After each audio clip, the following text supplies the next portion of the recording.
Hi friends, welcome. இன்னைக்கு நம்ம என்ன பார்க்க போறோம் அப்படினா pronunciation of vowels பத்தி தான் பார்க்க போறோம். So pronunciation of vowelsல ஆல்ரெடி vowel லெட்டரான a பத்தி பார்த்துட்டோம், e பத்தி பார்த்துட்டோம். e எங்கெல்லாம் சைலண்டா வரும்னு சொல்லி பார்த்துட்டோம். இன்னைக்கு நம்ம i லெட்டர் தான் பார்க்க போறோம். வாங்க வீடியோக்குள்ள போலாம். So pronunciation of i. So i அப்படிங்கிறது நமக்கு ஆல்ரெடி தெரியும் ஒரு லெட்டர்ஸ்க்குமே என்ன இருக்கும் அப்படினா நிறைய pronunciations இருக்கும் அப்படி சொல்லிட்டு இதுல i அப்படிங்கிறது e யோட pronunciationல வருது. வாங்க அது என்னென்ன வேர்ட்ஸ்னு பார்க்கலாம். So இல் பிக் அழுத்தி சொல்லி பார்த்தீங்கன்னா அதில் என்ன வருது அப்படின்னா இ சவுண்ட் வந்து வருது.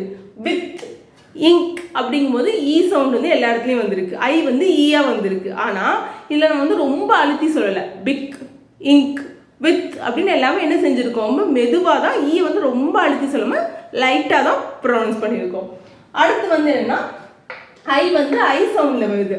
அது என்னென்ன அப்படின்னு சொன்னால் கைண்ட் ஐ சவுண்ட் வருது. கைண்ட் மைல்டு பிஹைண்ட் எல்லாத்துலேயும் என்ன செஞ்சுருக்கு ஐ சவுண்டு வந்திருக்கு. மைல்டு அப்படின்னு சொல்லிட்டு ஐ சவுண்ட் வந்து இருக்கு. அடுத்தது வந்து என்ன அப்படின்னா ஐ சவுண்டு.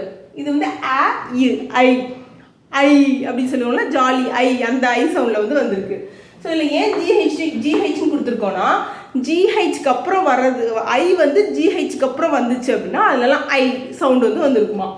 ரைட் ஆர் ஐக்கு அப்புறம் ஜிஹெச் வந்துருக்கு. ரைட் சைட் லைட் மைட் அப்படிங்கும்போது ஐ அப்படிங்கிற சவுண்ட் வந்து வருது. அடுத்து வந்து என்ன அப்படின்னா ஐ சவுண்டு. ஸோ அந்த ஐ சவுண்ட் வந்து ஆ சவுண்டில் சில இடத்துல வந்திருக்கு. ஆ சவுண்டில் எங்கெல்லாம் வருதுன்னா ஃப்ரிம் ஃபஸ்ட் ஃபே ஆ சவுண்ட் வந்திருக்கா ஃபே. ஸோ ஃபஸ்ட் அப்படிங்கிற இடத்துல. அடுத்து வந்து என்ன அப்படின்னா ஐஇ. இந்த ஐ வந்து இ அப்படின்னு சொல்லிட்டு வருது. நம்ம இந்த இடத்துல இ பார்க்கும்போது என்ன பார்த்தோம்னா இல் அப்படின்னு நம்ம லைட்டாக தான் சொல்கிறோம்னு சொல்லி பார்த்துருந்தோம். இந்த இடத்துல நம்ம இந்த இ என்ன செஞ்சுருப்போம் அப்படின்னா கொஞ்சம் அழுத்தி வந்து உச்சரிச்சிருப்போம்.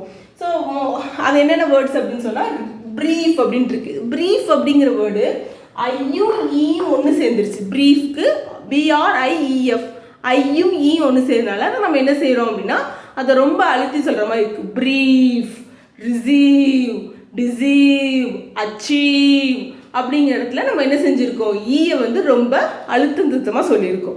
ஸோ இதுதான் இன்றைக்கான வீடியோ ஃப்ரெண்ட்ஸ். உங்களுக்கு புரிஞ்சிருக்கும்னு நினைக்கிறேன். நம்மக்கிட்ட நிறைய பேர் ஒரு அப்டேட் கேட்டுட்டு இருந்தீங்க நம்ம சேனல் பற்றி. ஸோ அந்த அப்டேட் கூடிய விரைவில் உங்கள்கிட்ட ஷேர் பண்ணப்படும். ஸோ நம்ம சேனலை தொடர்ந்து பாருங்கள். தேங்க்யூ, பாய்.